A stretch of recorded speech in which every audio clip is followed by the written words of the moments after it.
Unfortunately, in Belfast, I had a crash. It's obviously far from ideal. We're starting from the bottom and we're working our way up to the top now.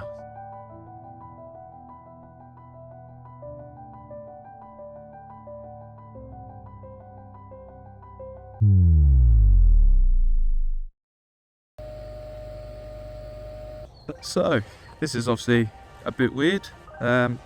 Normally this time of the year I am full guns ahead preparing for British Championship Series, so unfortunately that's not what's going on right now, obviously. So for the people that didn't know, I'll bring you up to date.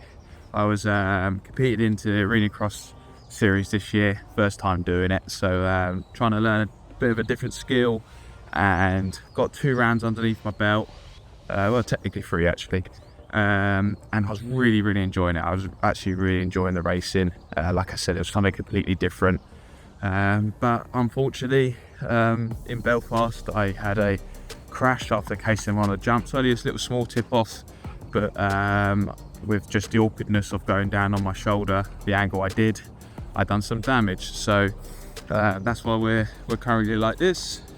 It did require surgery, reconstruction at the top of my shoulder, and yeah, it's not great in a way of I am going to be out for a while, but we've always just got to try and keep positive now. So basically what I'm going to be doing is for the team, putting some videos together through my recovery, and they'll put the videos together, and just basically I think the last few clips will hopefully be me getting back on the bike and be back at the races. And it's just for those people, because obviously we know through motocross being such a physical and dangerous sport that injuries is sort of sometimes part of it. So there's always going to be someone suffering with something.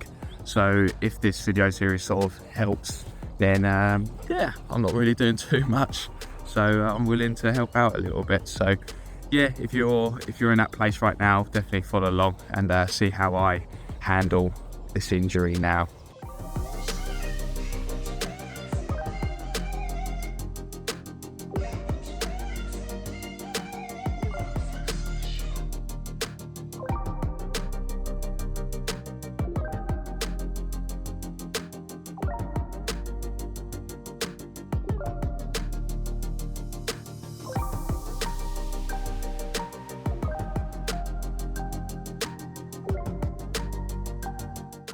So we are now 2 weeks post surgery. A few steps in the right direction this week. I had to go see the consultant and also get my stitches out this week. The consultant basically was just talking me through what they actually done to my shoulder, which is quite fascinating, seeing the x-rays of the work that's gone in, and there was a lot more work than I actually thought that was going to do. So they did drill through my collarbone and put some like sort of string down the middle, put 2 bits of metal work, and that string wraps around those metal work to pull down my shoulder. So definitely a more work than I thought it was going to be, and it sort of put the brakes on me pushing this shoulder, because they are pushing me to basically really rest this. So for a good 5-6 weeks now. So I'm going to do that, but there is exercises still for me to do from the sling, and I'll definitely be showing you those as we go through the next couple of weeks.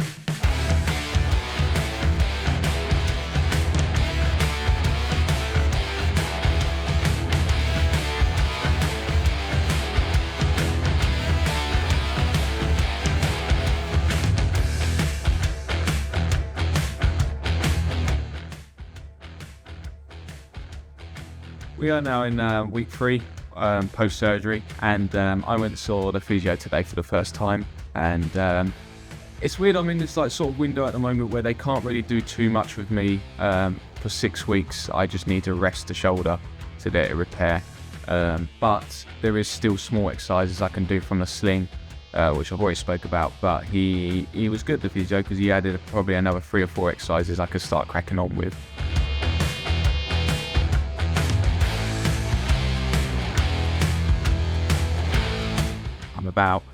It's now getting to the state now where I'm about 70% in the sling, 70% out the sling, and then about 30% in the sling throughout the day, just to rest it. So like you see now, I'm not in it, and starting to do some things with it, rehab wise. I feel really happy. So I actually go to the hospital tomorrow. That'll be my second checkup, and that'll be at week 7 post-op now. And I'm hoping they're going to do some scans and tell me that it's all knitted together quite nicely. And hopefully they give me a time frame also to roughly what I'm working towards. But I'm doing everything I can, doing the exercises. I'm training quite a bit now, just to keep myself occupied. It's not the ideal training for racing as such, but it's a sort of training to not be such a shock to the system when I do get back into the actual fitness regime. So no, we're steady, plodding along, and I think we can officially say I've covered more steps than the steps we've got to go, if that makes sense. So yeah, we just keep plodding along.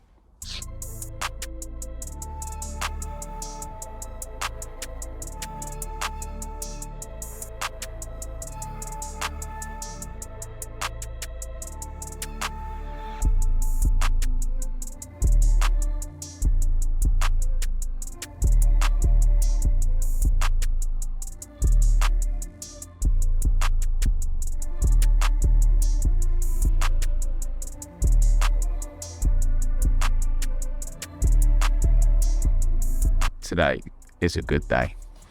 Went to the hospital yesterday, and I saw the consultant, and he put me through some more x-rays to obviously see how the shoulder's getting on, how it's knitting together, and the results came back really good. And he was overall really happy with it, how it's healing and everything. So happy enough to obviously give me the green light to now start, hopefully start running. And obviously then today, you see, I'm going to start cycling. So this is big for me. Obviously the 2 major parts of my life that I couldn't do, and now I've been let loose. But obviously I've got to be sensible, see how it feels, build myself in. But overall, mega happy with how it's all healing, and I can get on now and start actually putting some decent sessions together.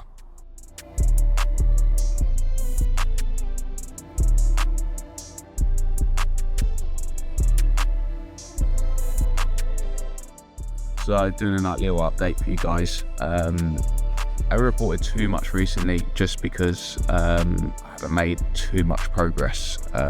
It's good, don't get me wrong, it's good. I've got quite a lot of movement.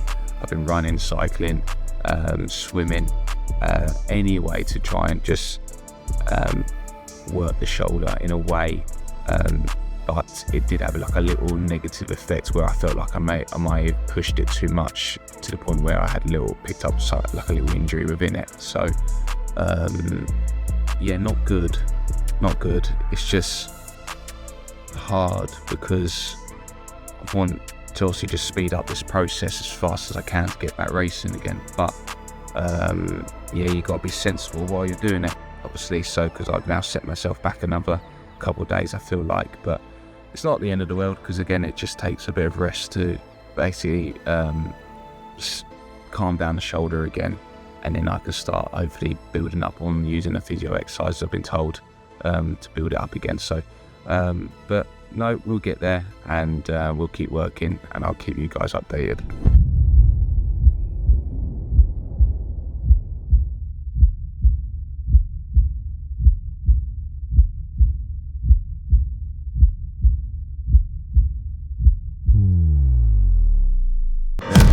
Bits will hopefully be me getting back on the bike.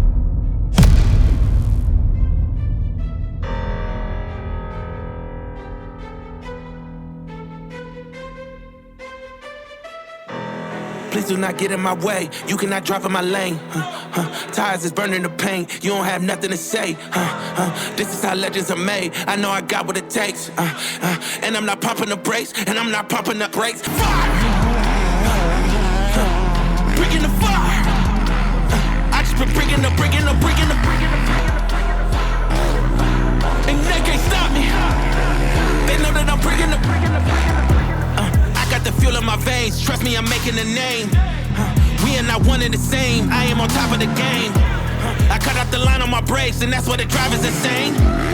Heart of a champ, adrenaline rushes is numbing the pain. I'm too competitive, I like the narrative. I don't know best in the league. Who you comparing with? That is embedded in top of the throne, it is me. How you moving slow when it's speed? I just just been bringing the heat. I just been bringing the, bringing the fire. Been bringing the fire. I just been bringing the fire. And they can't stop me. They know that I'm bringing the. They thought I was underdog. I did not fear not one of y'all. Yeah, we're back and rolling now. So been waiting for this day now for what seems forever. But it's been my longest layoff for an injury. So this one was tough. But yeah, we're firmly back at it now. Getting these training days in, and all roads are leading to Preston Docks, which would be my first British Championship back. I think it was definitely the first week or so after the surgery. Obviously, the pain was up there, but then also just being able not to do anything, you know. So I'm quite toes lively with a lot of things. I like to be moving around, and actually for me to just sit still was quite hard. So, but then that was definitely the hardest part of the whole recovery process. But when I got allowed to like get some movement, go to the gym, start and then doing some exercises and stuff like that, gradually the actual recovery process got easier. I obviously allowed me a load of time to think and everything about the season when I was laid off, and everyone's got that expectation, yeah, I'm going to come back bigger, better, stronger, and that is always the goal. Don't get me wrong, I am working towards that, but very quickly when you come back to riding and just training with a couple of the boys, you get reminded that there is a lot of work to do, you know, from just missing bike time. So one thing I'm struggling with at the moment, which has nothing to do with the injury, is just toughening them back up my hands. You know, my hands are really sore, and then get my arms back used to the intensity, my breathing. So there's all these little things you totally forget about when you're out laid off, that I need to get over first. But I am definitely working every single week, getting better, and then I need to get a couple of races underneath my belt to get back to the intensity, and then I'm hoping by the end of the year we can rack up and maybe creep inside that top 5 at the British. So obviously I can't thank Apico Racing, Dylan, Anna and the rest of the team sticking by me. Obviously it's a long layoff, and me not being at the races is not doing anyone any good in that way, but they've stuck by me, great support. And then my own private sponsors have been there from day one, you know, Scott, Eamon, Andy, many more that have been there and supporting me. They're the guys obviously in my circle, but actually on reflection, obviously me being out injured, actually I've reached out to a couple of riders, funny enough, and I can't actually thank some of the riders I race against, and a lot of people have told me their injuries, you know, and some of them actually had the same as me, you know, and it was actually nice to hear them say it does get better, you know. So actually hearing those words when you're actually at a low point did help me get through it. So funny enough, I'm thanking my competition to get me through this, as well as obviously Dylan, Anna, the team and my private sponsors.